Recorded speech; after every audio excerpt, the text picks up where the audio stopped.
Okay, here we are. This is Thursday. It's sales chat time, and I'm really excited this week to introduce David Hoffeld, who, like myself, has a great interest in sales, but actually from a scientific and behavioral aspect. So, David, welcome.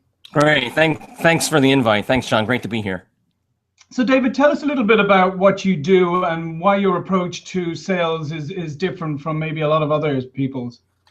Sure, that's a great question. Well, at my firm, the Hoffeld Group, we're a research-based sales training, coaching, and consulting firm. And really what we specialize in is taking the findings of behavioral science and translating them into very practical, very sales-specific concepts, strategies, and tactics that empower salespeople to sell. And so the findings of behavioral science have really transformed how we can sell. Let me explain by really giving two main points. The first one is influence is the foundation of selling. So if you think about it, influence is what inspires others to take what we as salespeople say seriously and then to act upon it. And as salespeople, we are literally professional influencers. That's what we do. And if you deconstruct any productive sales behavior, I mean, from pre-call planning, discovering prospects' needs and situations and problems, presenting product or service, negotiating, closing, post-close strategies, and literally anything in between. If you deconstruct those activities or behaviors, they're all done for the purpose of positively influencing our prospects. The amazing news now is that influence is now a science. Over the last few decades, there have literally been thousands of scientific studies that have focused on obtaining an exact understanding of what creates and enables this influence. And through this mountain of scholarly research, behavioral scientists have identified the repeatable and predictable principles that govern human behavior. Scientific disciplines like social psychology, which is literally the scientific study of how human beings are influenced in social setting, or communication theory, which is the verbal and nonverbal signals that we as humans, how we communicate, and how can we do it better? Cognitive psychology, behavioral economics, social neuroscience, cognitive neuroscience. These disciplines together have really given us some amazing findings that when we as salespeople leverage, we can literally sell the way our prospects' brains are wired to be influenced and wired to buy. And this significantly increases our sales effectiveness. Yeah, and that's so, and that goes at odds a little bit, right? With some people have this perspective, they say, well, selling's an art. It's not a science, it's an art, and people are born salespeople, and it's about your personality, and it's about, how you connect and, click with people.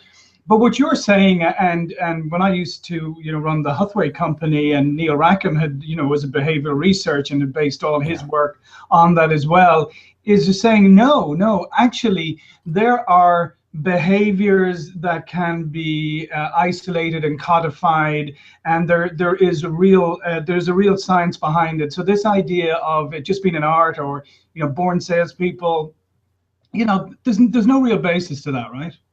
No, you're exactly right. And I think the reason that idea has just infiltrated sales is because in the past they had a point.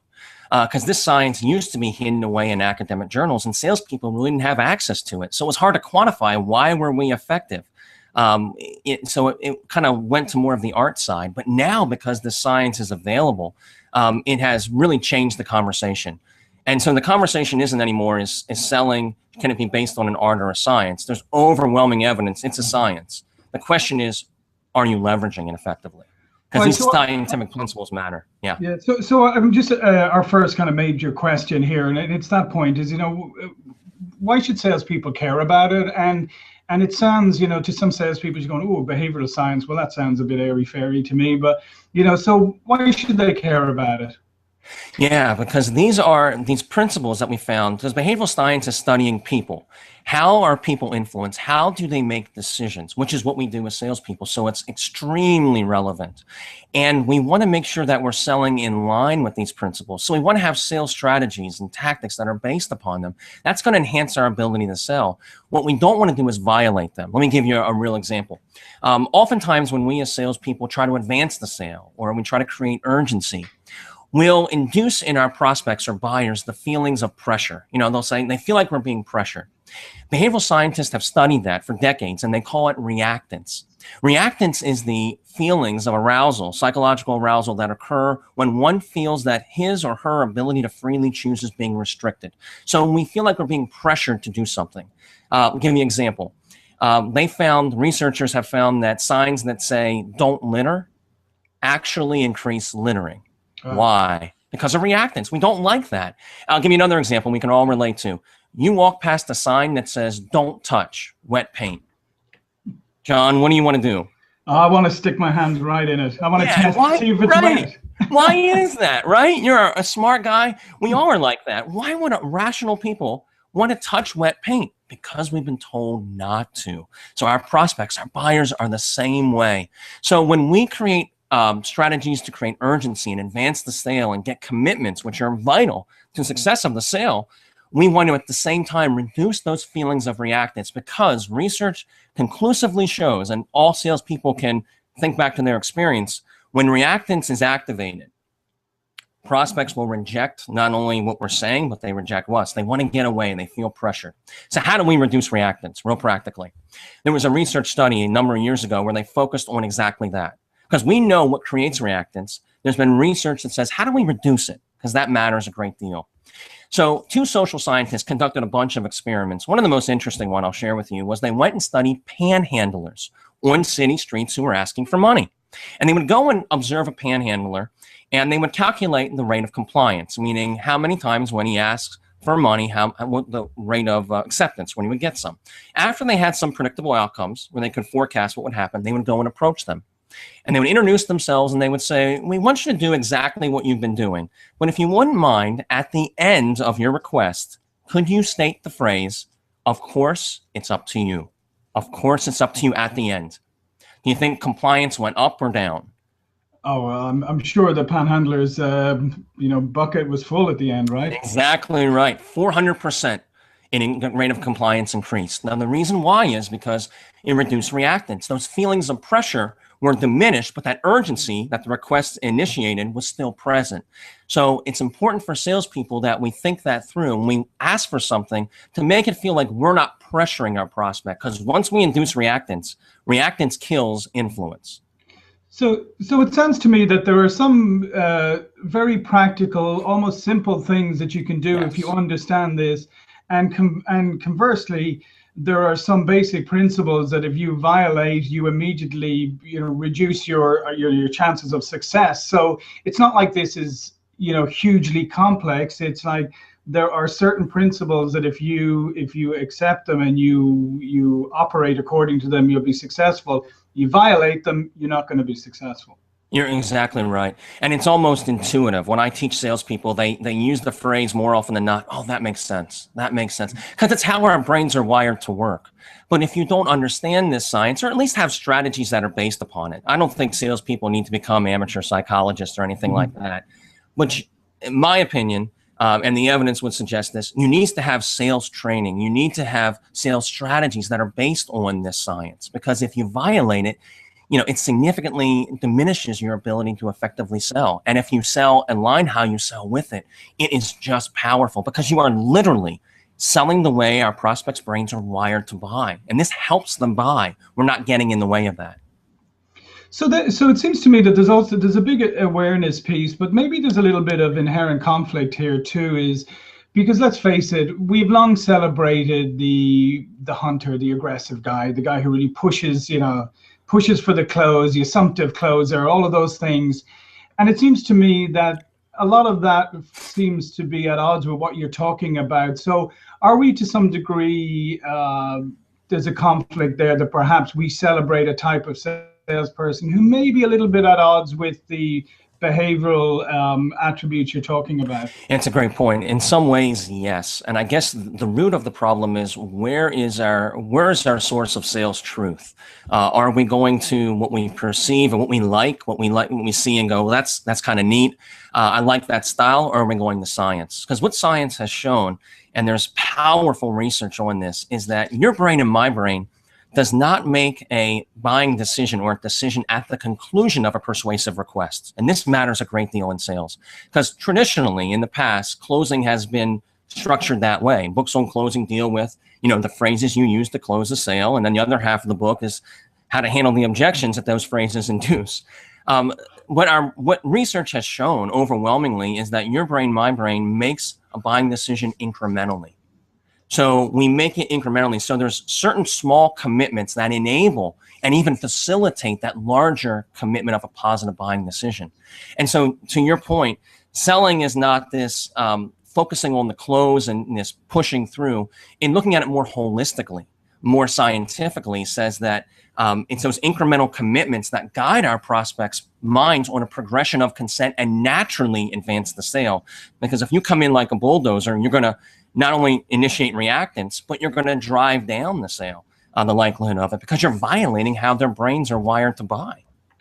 So it sounds to me that what we're saying here is and I totally agree with this, is that we need salespeople to really learn how to be thoughtful and patient, right? And as you say, I mean, the incremental approach and do these things and understand that alignment with your buyer is obviously critically important, and that you have to take things in stages and you can't move faster than your buyer, right? Exactly. Yeah. And so really, this is a prospect-centric approach. It's the ultimate one. We use that term a lot in sales as a cliche. But when you're literally focusing on this science and building strategies upon it, it is extremely powerful because you're helping your buyer buy. You're helping your prospects buy. And you're guiding them through the sales process. And that speeds up sales cycles. And it also, we have found over my entire time here at the firm, something that kind of surprised me when I originally came upon it, is that people like buying this way. It becomes a pleasant experience. Why? Because you're not getting in the way. There was a research study published in the Harvard Business Review back in 2010 where they looked at 800 different salespeople and sales calls. And what they found was pretty alarming.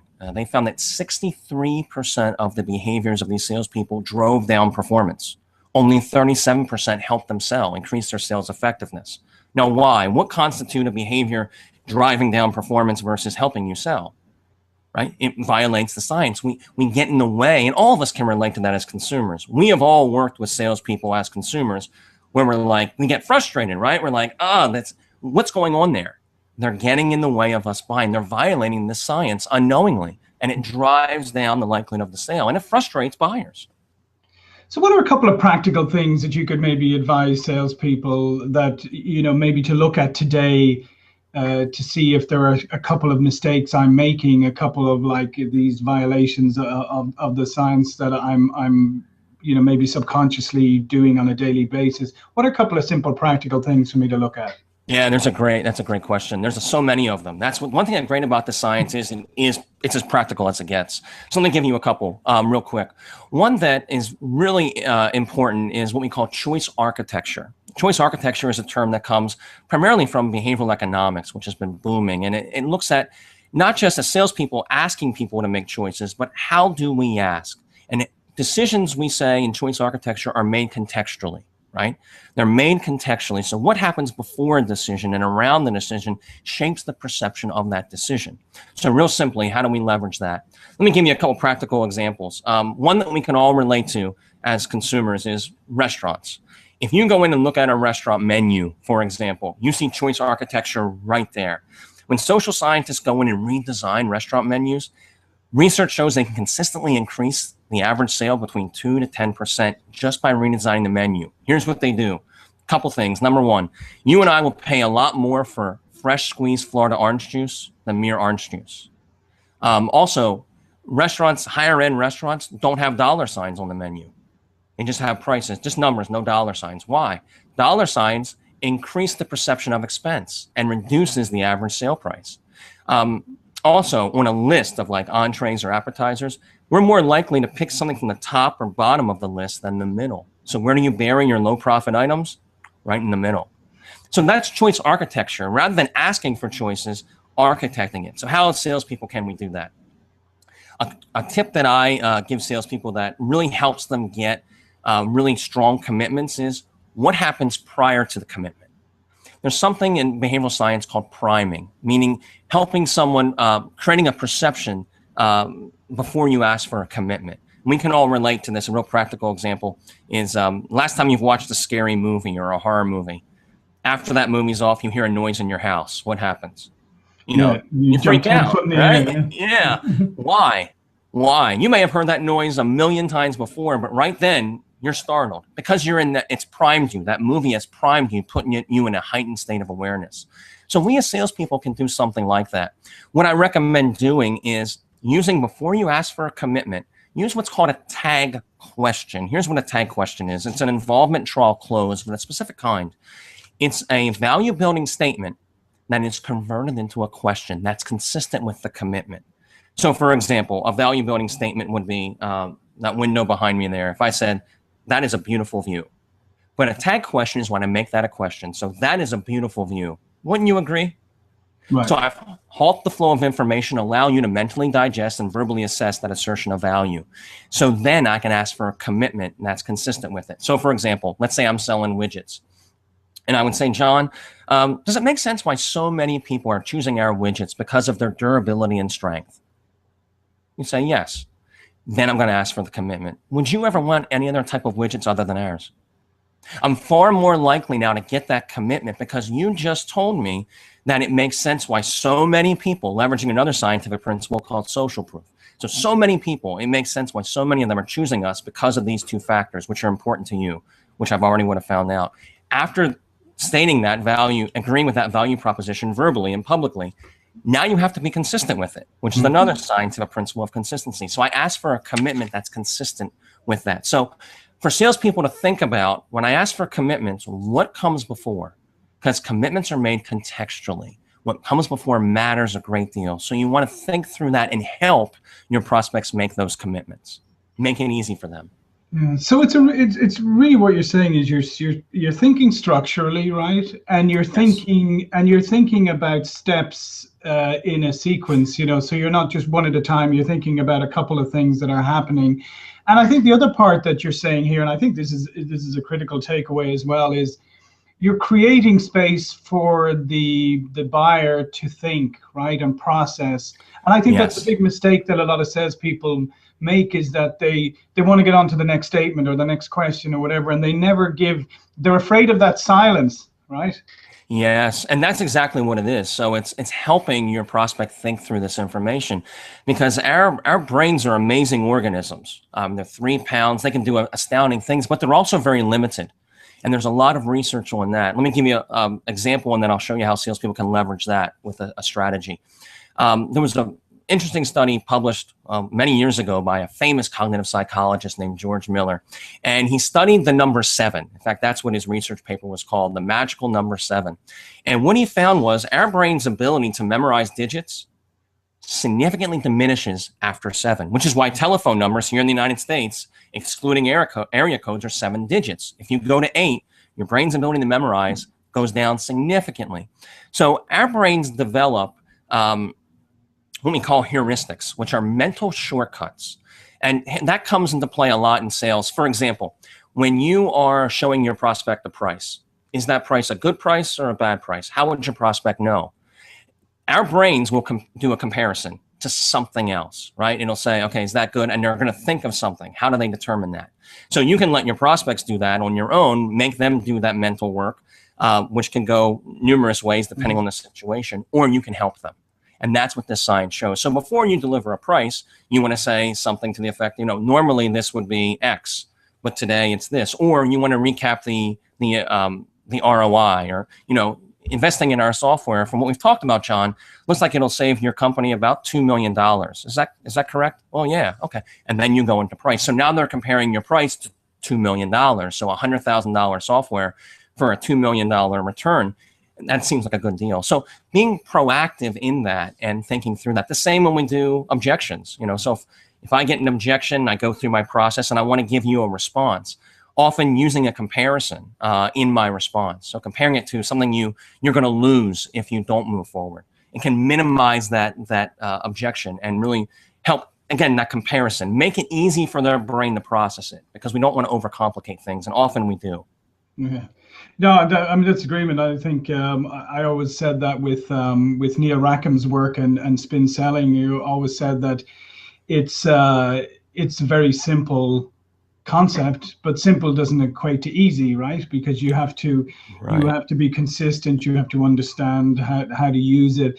And I think you're saying much the same things here about providing context. Really understanding what you do, understanding the impact of the conversation that you're having, the questions that you're asking, and really engaging the buyer into that process. So I think a lot of what you're talking about here is really, it's influence, but it's also engagement, right? It's drawing the buyer in and getting them engaged in a dialogue, in a shared dialogue, right?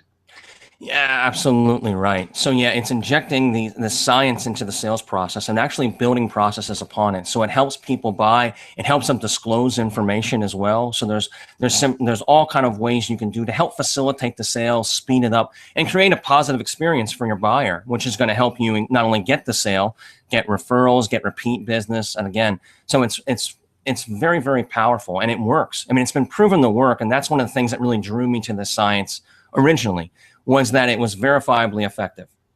I didn't have to have faith that it'll work or hope that it'll work. I knew that it worked because it's been tested and approved and it's published in these academic journals.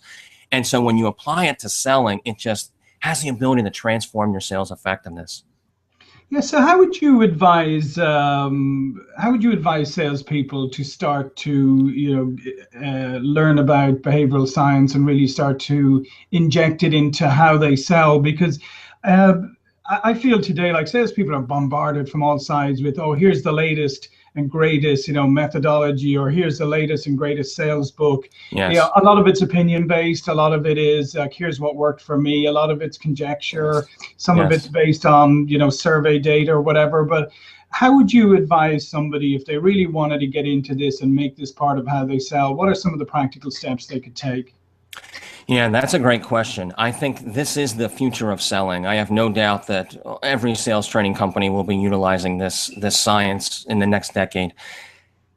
At the present time, there isn't a lot out there because this science has been hidden away in academic journals. And to get it, you literally have to read academic journals, which I don't know if many of our viewers have done. If you have, most people will read one. Usually they don't read two because they are very academic. So our firm, we've invested thousands upon thousands of hours in doing just that. So I guess the simplest way would be to go to our website, hoffeldgroup.com. On there, we have a resource center, free materials. You don't even have to put your information in. You can browse it. We have articles, podcasts, blogs, white papers, videos, all completely free. You can learn real practically how to apply this science and learn about the science-based selling movement, which is really starting to grow right now, but it's still in its infancy. But I would encourage salespeople to take this seriously because this is the future. And what we've seen in the last 6-7 years is that when salespeople begin to adopt this science, it gives them an unfair advantage over salespeople that might be more naturally talented or even have a better product or service, because they're literally leveraging this science and it makes them more effective than they would be without it. And so it's a powerful tool. It allows you to dominate, not compete. And that's what we're all about. We want to dominate. We don't want to compete. We want to have that unfair advantage, and that's what science does right now. And so I'd encourage people to check it out. Yeah. So tell me, when you first got into this, what was what was your initial aha moment, or where did you suddenly see the change where you went, wow, I wish I'd had this forever. This is going to change the way I sell. Yeah, it was many years ago. It actually started with an argument I had with another sales trainer. I was VP of sales. We were kind of designing some sales strategies. We were arguing over it, and one strategy to build rapport. And he suggested one way, I suggested another, and we had this argument. And I got frustrated because I couldn't prove my way was right. And it made me think. And so I began to investigate. And what happened, making a short story, is I stumbled upon a journal in social psychology, and I just read it out of curiosity. And it just woke me up, and I thought, well, this is really applicable to selling, to what I do, to what I train people to do. And so I began to just invest a ridiculous amount of time and money into learning it. And the aha moment really was, as I got into the research, I thought, this really can change how we sell. and make us so much more effective. And to ignore this science is just dangerous. And I guess my biggest aha moment was I began to use it myself and achieve pretty significant results, and I began to train people with it. And I was having such good results that I thought something must be wrong. It seemed too good to be true. And so I went to the one place where I thought that I would be able to get some really good feedback. I went to Harvard Business School, and I took a class on selling. And I talked with some of the students and the professors about my research and this integrating behavioral science and selling. And I was having one conversation with one of the professors, and I had this aha moment where I'm like, this is not just a more effective way to sell. This has the ability to transform selling. I mean, if we start basing strategies upon this, our effectiveness and the way we sell, I mean, it could be a huge deal. And so that really lit my fire, and I got more aggressive in promoting it and really excited about it. Yeah. So it's kind of that aha moment at Harvard of all places, which kind of went, this is much more bigger than I was thinking. It's bigger than just me and the sales team I'm helping currently. And this is something that I got to get out there. I got to tell other people about this. Well, I guess Harvard would be delighted to hear that it promotes aha moments occasionally. Once in a while. So did you see when you then first started adopting this? What were some of the things that you kind of look back and thought, wow, I can't believe I was doing it that way, or and because obviously in your sales training you say here are things you shouldn't do or you should avoid. Were there a couple of things that you went, wow, I can see that these couple of things I've been doing over the years have been sabotaging my success? Yeah, the two big ones. The biggest one, though, by far was closing. We talked about it a little while ago. The way I had been originally taught was, focus on the close at the close. And that's not how your brain makes a buying decision. It makes it incrementally. So as you make small commitments throughout a persuasive appeal, it enables that positive buying decision. And if you don't make, what research shows, if you don't make certain commitments during a persuasive appeal, you will not buy the product or service 100% of the time. So that incremental commitment enables and facilitates that larger commitment of a buying decision. So that was a big aha moment for me. And that was one of the biggest things that transformed how I sold and how I taught other people to sell. The other one was emotions, leveraging emotions in the sale. I can recall times when I would lose a sale and there was no logical reason. Prospects would say, I don't feel right about this. They couldn't quantify it verbally. And what I learned from the research was how important emotional states are in selling. Meaning if you're in a negative emotional state, it's almost impossible to make a positive buying decision. I'll give you a real quick example of that.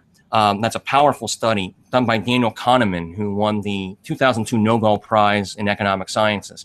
But it was an alarming study, too. He went and studied judicial rulings of parole.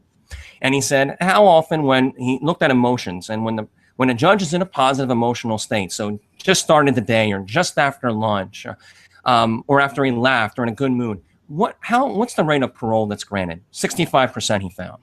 He looked at the opposite, when they're in a negative emotional state, when they admit they're hungry or they're tired at the end of the day. Alarmingly, parole dropped to basically 0. And this was a huge study because if anything should be impartial, judicial ruling should.